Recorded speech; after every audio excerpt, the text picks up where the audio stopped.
मेरे को जो लगता है कि जो कांग्रेस से ब्राह्मण दूर हुआ है, और कम से कम उत्तराखंड के संदर्भ में अगर बात करूं तो उसका कोई सबसे बड़ा कारण रहा है तो हरीश रावत रहे हैं।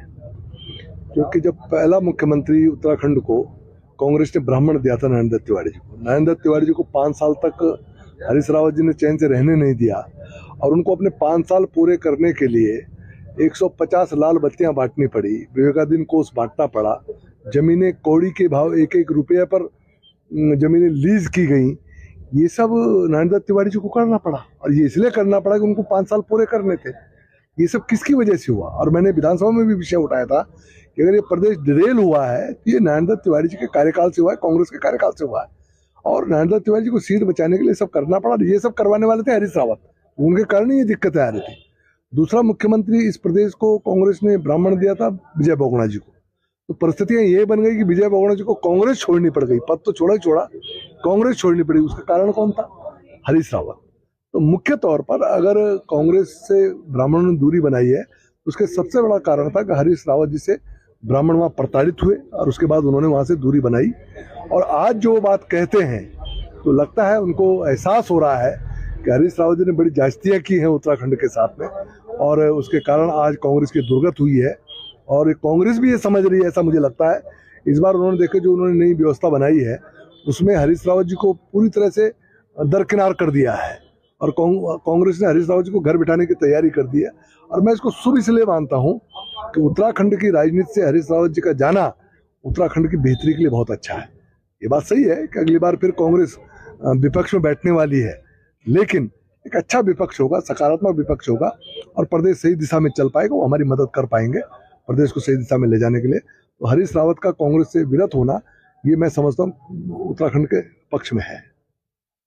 मेरे को जो लगता है कि जो कांग्रेस से ब्राह्मण दूर हुआ है, और कम से कम उत्तराखंड के संदर्भ में अगर बात करूं तो उसका कोई सबसे बड़ा कारण रहा है तो हरीश रावत रहे हैं।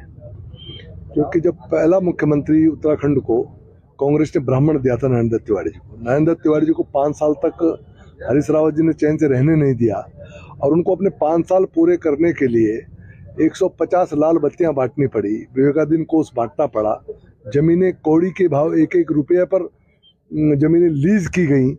ये सब नरेंद्र दत्त तिवारी जी को करना पड़ा, और ये इसलिए करना पड़ा कि उनको 5 साल पूरे करने थे। ये सब किसकी वजह से हुआ? और मैंने विधानसभा में भी विषय उठाया था कि अगर ये प्रदेश डिरेल हुआ है तो ये नरेंद्र दत्त तिवारी जी के कार्यकाल से हुआ है, कांग्रेस के कार्यकाल से हुआ है, और नरेंद्र दत्त तिवारी जी को सीट बचाने के लिए सब करना पड़ा। ये सब करवाने वाले थे हरीश रावत, उनके कारण ही ये दिक्कतें आ रही थी। दूसरा मुख्यमंत्री इस प्रदेश को कांग्रेस ने ब्राह्मण दिया था विजय बहुगुणा जी को, तो परिस्थितियां ये बन गई कि विजय बहुगुणा जी को कांग्रेस छोड़नी पड़ गई। पद तो छोड़ा ही छोड़ा, कांग्रेस छोड़नी पड़ी। उसका कारण कौन था? हरीश रावत। तो मुख्य तौर पर अगर कांग्रेस से ब्राह्मणों ने दूरी बनाई है तो उसके सबसे बड़ा कारण था कि हरीश रावत जी से ब्राह्मण वहां प्रताड़ित हुए, और उसके बाद उन्होंने वहां से दूरी बनाई।